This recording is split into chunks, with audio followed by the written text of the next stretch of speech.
that it's one of the biggest hip-hop records ever.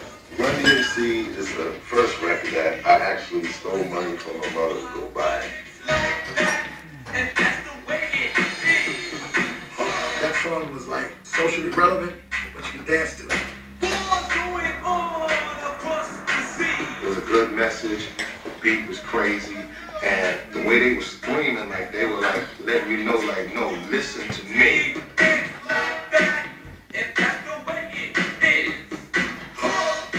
The thing about Run DMC is people forget in the early years, in the late 70s, the early 80s, hip-hop was pretty disco-ish. They weren't wearing feathers and fur. The idea was, let's dress the way we dress on the corner. These clothes don't, they're not a statement. These pants are a statement. My sneakers, my jacket is just, what we wear is comfortable. Run DMC piled on the hits in subsequent years and eventually, hands down, the most influential group in hip-hop. Run DMC is the group that brought me out. The group that took me from rapping for fun to really going and trying to be a real MC. It wasn't Run DMC, but none of us would do it. Because Run DMC were the first artists who opened America's eyes to hip-hop. It's like that. It's the way it is. Cool. Number 39. Let's do it. Ex-Gaddy banger Anthony Terrell Smith, a.k.a. Tone Loc, brought the 80s to a freaky-deaky finish with his slamming, sexed-up wild thing. Tone Loc's Wild Thing. It just gets people excited. It might be his deep voice. Oh yeah.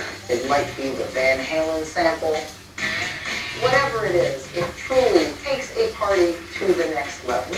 Oh wait, not buy all my money. So the weekend comes, I go to live with the money. He just got that voice. I used to speak to him just to get him to talk. Hey Tom, what's thinking of Lakers? Oh, I know, man. You know how we do it, what I'm saying? It was wild, man. People forget Wild Thing became the biggest selling hit record of all time for a long time. It passed We Are the World on the all-time bestseller chart. I had no idea Wild Thing would become a hit record, especially if you can't sing. And I cannot sing. Still walk outside. I did the show when it was over and I gave up my whole life. Tone was on top after Wild Thing and his follow-up, Funky Cold Medina, but after just one more album, he shifted focus to acting and voiceover work. He returned to hip-hop in 2007 for a Wild Thing remix with electro-punk star Peaches. Wow. Also that year, he appeared on MTV's Celebrity Rap Superstar as mentor to blogger Perez Hilton. Believe it or not, almost 20 years after his last record, Tone still touring, and he's always working that Wild Thing. I've always been on the road, which is one thing that shocks people. They're like, you still do shows? I'm like, I still do a ton of shows to this day. So, this 42-year-old dude just gonna keep right on going. You know what I mean? What can I say?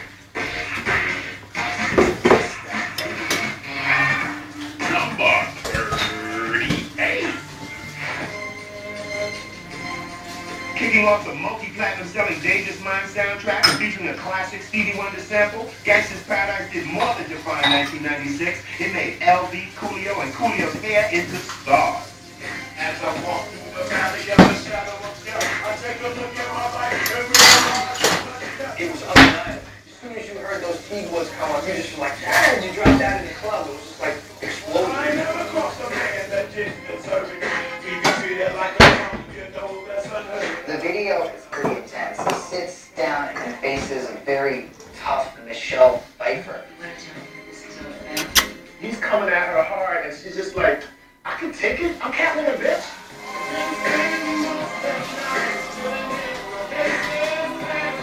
I think Coolio was shooting bars. There was just something about her.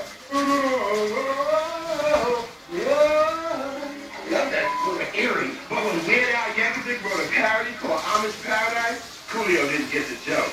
I just thought the song was a little bit too serious.